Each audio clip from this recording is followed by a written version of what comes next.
अस्सलाम अलैकुम।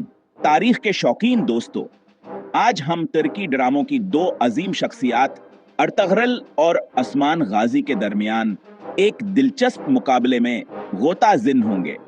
देखते हैं कि कौन हकीकी फातह के तौर पर अभरता है। सबसे पहले अर्तगरल। देरेलिश अर्तगरल नामी मशहूर सीरीज का यह दलीर जंग जवाबनी तलवारबाजी और मुश्किल तरीन जंगों में अपने कौम की क़ियादत करने के लिए जाना जाता है। अर्तगरल की तस्वीर एक्शन हीरो की सी है, जिसकी जरात, बहादुरिया और जोश वज़्बा आपको अपनी नशिस्त से अछलने पर मजबूर कर देता है। लेकिन अर्तगरल को हकीकी तौर पर क्या चीज मुमताज बनाती है?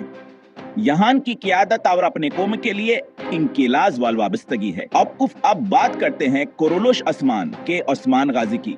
अपने पेशरों के बरक्स असमान मैदान जंग में एक्रोमान वेरिंग लाते हैं। इनका किरदार सिर्फ लड़ाई के बारे में नहीं है, बल्कि यहाँ तहाद बनाने, दुश्मन को समझने और हाँ, दिलों को जीतने के बारे में है। असमान की अनीम हब्बता वार जंग को बाहम जोड़ती है, एक ऐसे रहनमा की एकासी करती है जो मोहब्बत में जितना हिकमत अमली का मालिक है, इतना ही जंग में भी है। तो इस आखिरी मुकाबले में कौन जीतता है? अगर आप दिल धड़काने वाले एक्शन और बहादुरी की कहानियों के मदाह हैं, तो अर्तगरल आपके चैंपियन हो सकते हैं।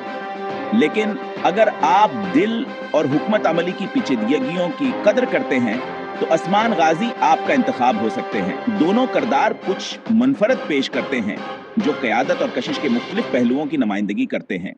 ये सिर्फ इस बारे में नहीं है कि कौन ज्यादा ताकतवर है या कौन तलवार को बेहतर तरीके से घुमा सकता है।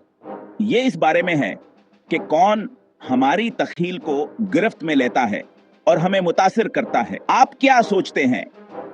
क्या आप अर्तगरल की जारहियत और बहादुरी की तरफ माइल हैं, या आसमान का रोमानवी और हुकमत अमली वाला अंदाज आपके साथ ज्यादा मुताबिकत रखता है? अपने ख्यालात नीचे कमेंट्स में लिखें, और अगर आपने इस तारीखी मुकाबले से लत्फ अंदोज हुए हैं, तो इस वीडियो को लाइक करें और माजी की मजीद दिलकश कहानियों के लिए सब्सक्राइब करें। अगली बार तक तारीख की खोज जारी रखें। जहाँ तक ओरहान गाजी की सीरीज़ का तलक है, तो दोस्तों उस बात का अंदाज़ा हम उसके बाद ही लगा सकते हैं कि ओरहान और अर्तुगरुल और उस्मान में से कौन बेहतर है, क्योंकि ओरहान गाजी की सीरीज़ अभी तक जारी नहीं हुई है।